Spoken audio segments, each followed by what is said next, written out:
The freshly indicted Roger Stone has been a player in Republican politics for more than 40 years. Here's a picture of him way back in 1985, and the guy next to Stone is Lee Atwater, notorious hatchet man in Republican politics, maybe the most infamous. Also, he came up with the Willie Horton ad. And then on Stone's other side is a guy you may recognize, looks a little different now. His name is Paul Manafort. These guys were partners at the lobbying firm Black, Manafort, Stone and Kelly in the 1980s. Funnily enough, Manafort was also in federal court today before the same judge that now has the Stone case. A nice way for the two to be reunited.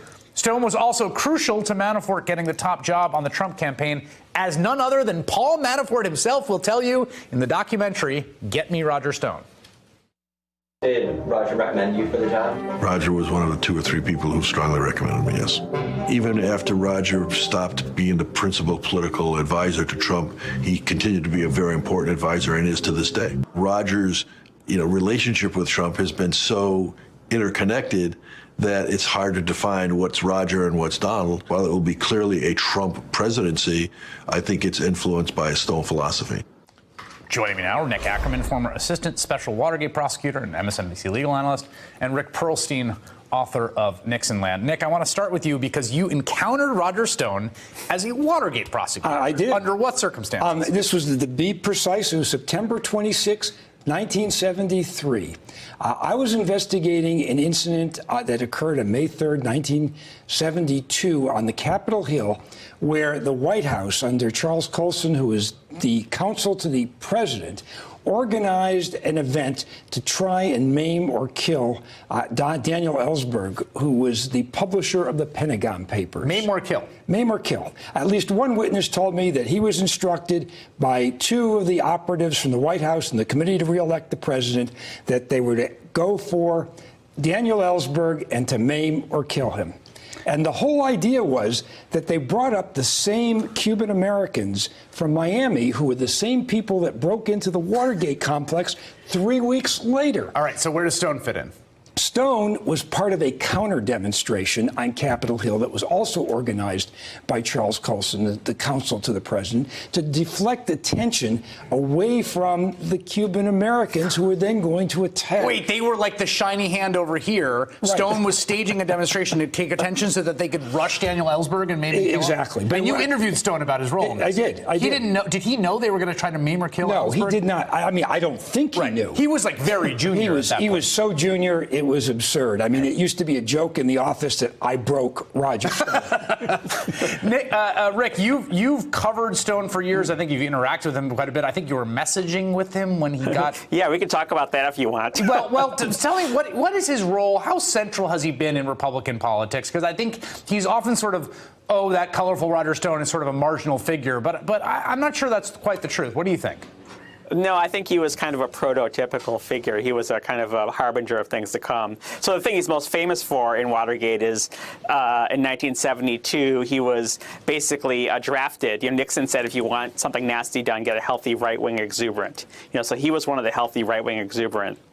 And he was told to make a donation to one of the Democrats' campaigns and then send the canceled check to the Manchester Union Leader, a right-wing newspaper. It was supposed to be a donation from the Gay Liberation Front, but he was nervous that people would think he was gay, so he did it in the name of a socialist group instead, right? And so when the Watergate investigation happened the next year, this came out, and he was kind of happily ensconced in the Republican National Committee under Bob Dole as a youth organizer. And he was fired, and there was a bit of publicity. And, lo and behold, 4 years later, here he is running for the president of the Young Republicans, which is, a very important organization in the Republican Party.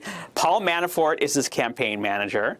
And basically at the convention, Paul Manafort brings this organization that looks more like a national, party convention. There's, books full of intelligence on the delegates. They're trading votes for favors. They're double-crossing people, all sorts of nasty stuff. And, in my research, I found, Walter Cronkite, just kind of pursing his lips in anguish and saying, what does the Republican Party become? That he won, right? And then he becomes, in 1980, because he's kind of rising up the ladder, he's organizing basically the whole Northeast for Reagan's nomination campaign. And, you know, Reagan wins the nomination, and it looks like he's going to become president.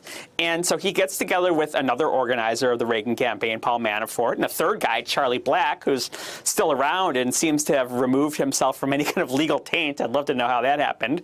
And they decide that they're going to form a lobbying firm in which they're going to literally sell their access to the president.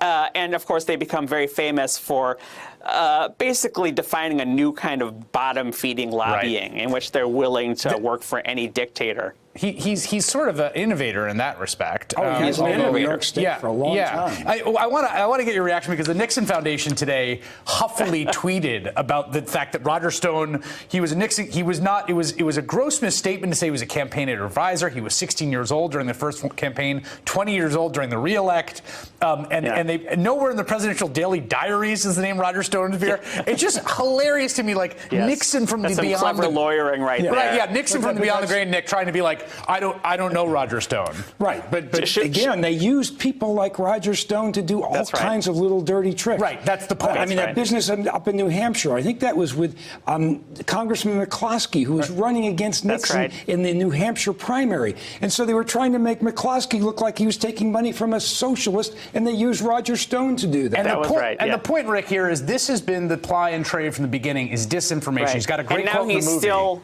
Right, so he's still kind of doing this, right? He's connecting himself to the next generation. I have this crazy story. I ordered a souvenir Roger Stone T-shirt that he basically advertised by sending out to all his contacts, and I paid $30 for this Roger Stone is Innocent T-shirt, and I see a charge on my credit card bill, and I don't recognize it. It's for a security firm in Miami.